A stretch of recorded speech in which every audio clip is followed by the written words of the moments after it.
Why is the latest map released by China so debating? Why are many countries objecting it? Why is the South China Sea so important to China and other countries in that region? Does it make any difference to the world after all? All these questions will be answered in this podcast, so listen this to the end. Recently, China released a map as they do every year. This year, they chose August 28 as the date of release. What is on the map? I'll explain it, but I recommend you to check out the map for yourself, listening to this, to understand it better. The map shows Arunachal Pradesh and a part of Aksai Chin as their own. The map also depicts an attention seeking popular 9 dash line over the South China Sea. If you look at the map, you will see the sea touches China, Taiwan, Philippines, Malaysia, Brunei, Indonesia, and Vietnam. An interesting fact before we talk about this, around 80% of world trade happens via sea route. Around 95% of India's trading by volume happens via sea route.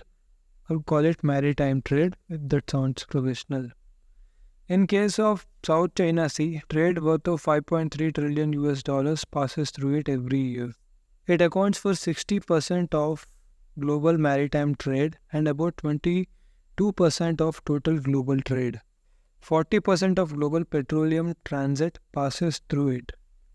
What's all this to do with their map? So in the map, they have a 9 dash line or 10 dash line, which is what is depicted in one of their previous releases. This 9 or 10 dash line shows China's claims. That is, whatever is inside these dashes is their territory. This claimed region overlaps with the exclusive economic zones of other nations. Exclusive economic zone is that area from the coast that lets a country explore the sea or maritime resources. So we see exclusive economic zone is an asset to any country. Not sure if landlocked countries feel sad about it. So China backs its claims on South China Sea by calling it an ancestral property. They say once all of South China Sea belonged to and controlled by mighty China. We see all other or almost all other countries adhere by the United Nations Convention on the Law of Sea, as per which a country's territorial boundaries extend by 12 nautical miles from the coast and exclusive economic zone till 200 nautical miles. If you zoom into South China Sea, you will see several reefs, islands scattered. Several of these islands and reefs are controlled by China now, which once belonged to other nations. Consider Parcel Islands, which was part of Vietnam once, was captured by China when Vietnamese protested at the Battle of Parcel Islands in 1974. They lost it and China gained the total access to it from then. Here's where the catch is. Because the island is under your control, you get the perks of having an island. Not just you can build anything on that island, but the area surrounding it, that is 12 and 200 nautical miles, is also yours. But that's not it yet. There's a lot to this developing story. Why is China so desperate to expand in this region? So here's more of economic potential that South China Sea holds. One third of world's entire biodiversity belongs here. South China Sea has highest density of seafood.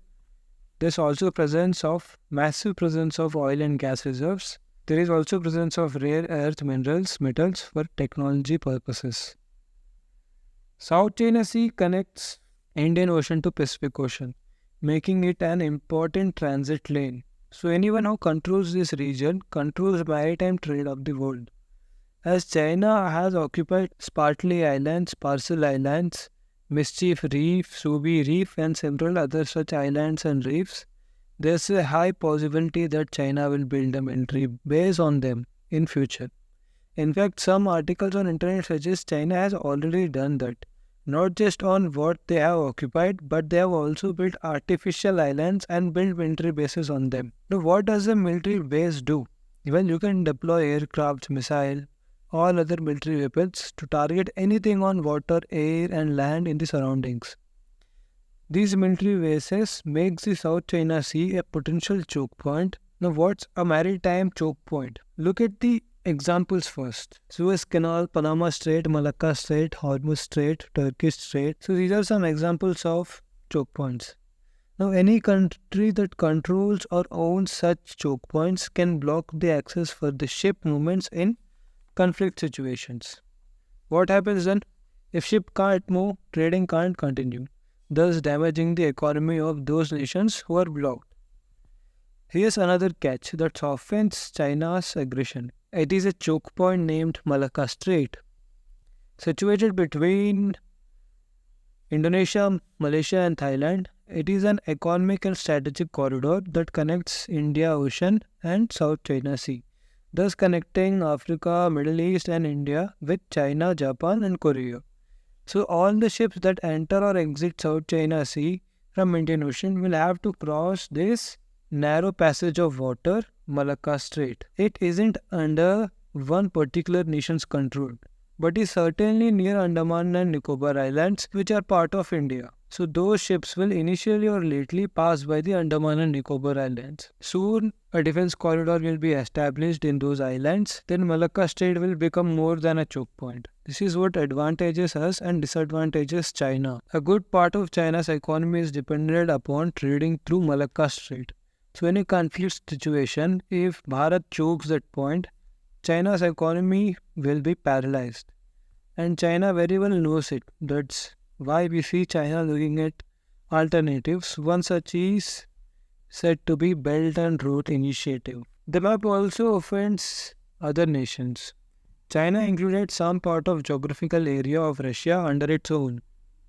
While the disputes were settled 2 decades ago, Russia isn't interested in debating about that issue again. Earlier, I told you the list of countries that share their border with South China Sea. Among these countries, you will notice that there is presence of US military bases. Now, even US has issued objection against China's new map. While all this don't stop China's expansionism, all other countries, especially in that region, should be prepared, which they are already preparing, to deal with the future conflicts. That's all in this podcast. If you like this, please follow me on Spotify. Share this with your friends if you find it informative. Thank you and see you in the next one.